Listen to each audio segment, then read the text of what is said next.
Answers with Ken Ham. Today's question, what is the only answer to racism?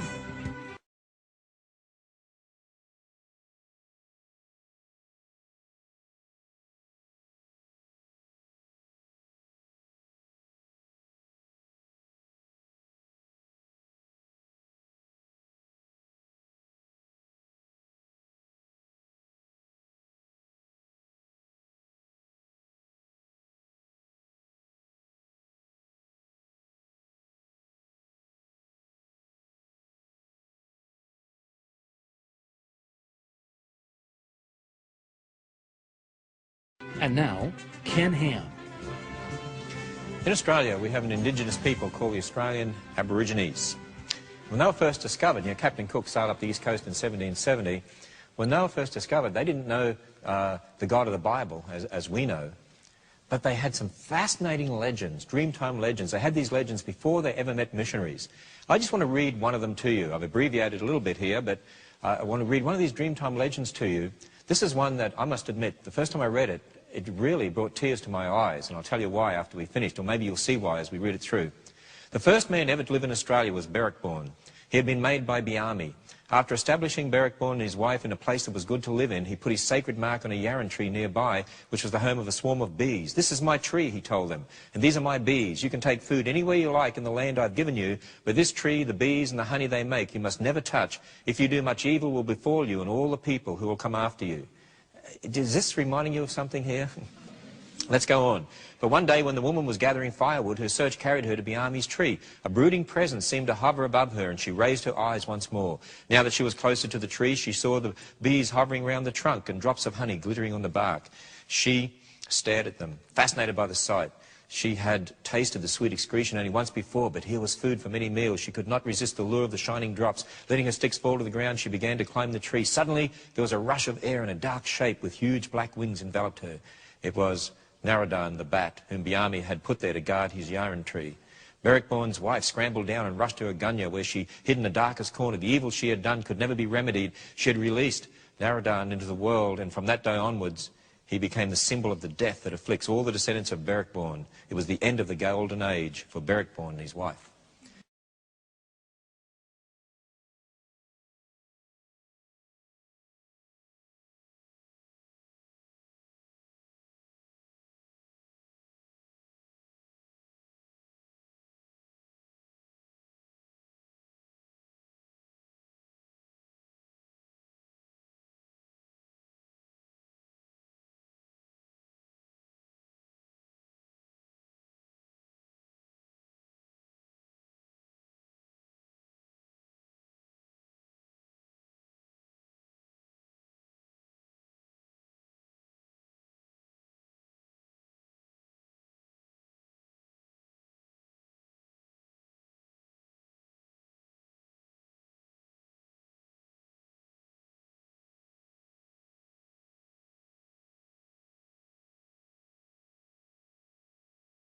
You know, one of the reasons that particular story that I read to you brought tears to my eyes when I first read it was a recognition of the fact that the Australian Aborigines once had the truth about creation, the truth about the fall, but they've changed that story.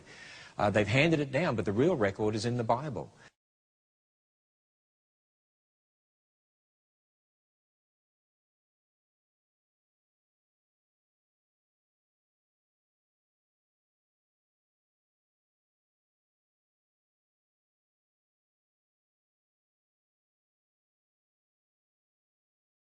You know, they had those stories before they met missionaries. I know I've had scientists tell me, they obviously got those stories from missionaries. That's why they sound so much like the Bible.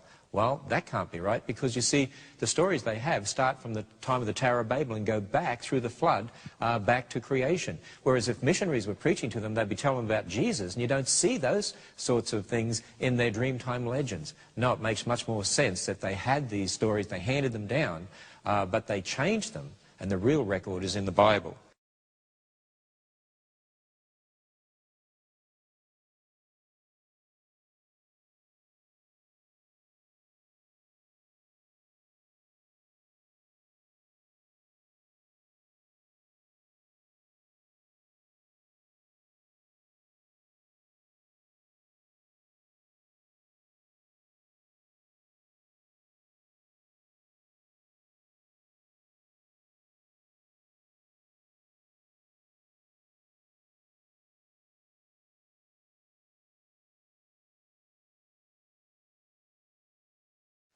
You know, it's a sad fact of Australian history that the Australian Aborigines were once considered the missing links in evolution. Now why was that so? I mean, that's terrible. Well, Charles Darwin wrote a book, and the title of the book was this: "In the Origin of Species by Means of Natural Selection, or the Preservation of Favoured Races in the Struggle for Life." You see, Charles Darwin was a racist. I mean, because his evolutionary philosophy was inherently a racist philosophy. He taught that there were different races of people that evolved at different levels. He thought the Australian Aborigines, for instance, were the missing link in history.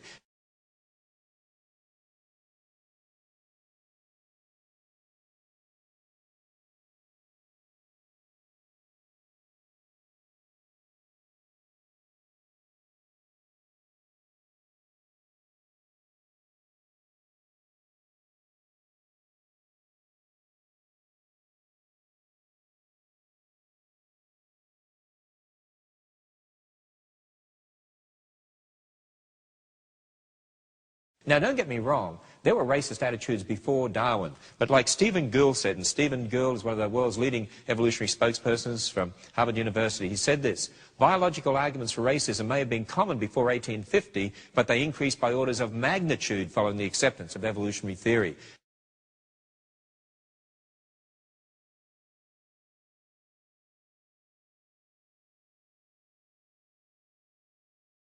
And that's certainly what happened, because Darwinian evolution gave people a justification for racist attitudes. And that's why in 1924 the New York Tribune had an interesting article, and one of the headlines said this: "Missing links with mankind in the early dawn of history," and has photographs of the Australian Aborigines. They considered that they were the missing links. In fact, another sad aspect of Australia's history, and we recorded this, documented it in our Creation magazine.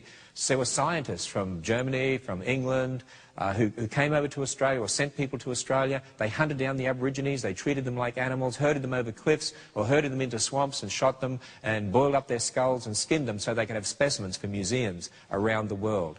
They were treated in a terrible way because of the evolutionary influence in their thinking. In fact, a couple of Australian Aborigines were taken back to England, and on their arrival in London, New Lloyd's Evening Post gave the following description of the natives of Jackson Bay: "They appeared to be a race totally incapable of civilization. They are cruel, particularly to their women, whom they beat in the most barbarous manner. These people are from a lower order of the human race." You see how they viewed the Australian Aborigines?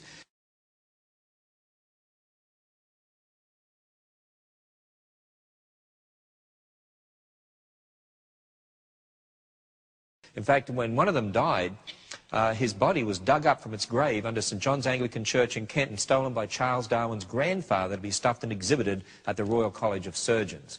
And it's also a true fact of Australia's history that they estimate 5,000 to 10,000 graves were dug up, and skeletons, body parts sent to museums around the world, all in the name of evolution.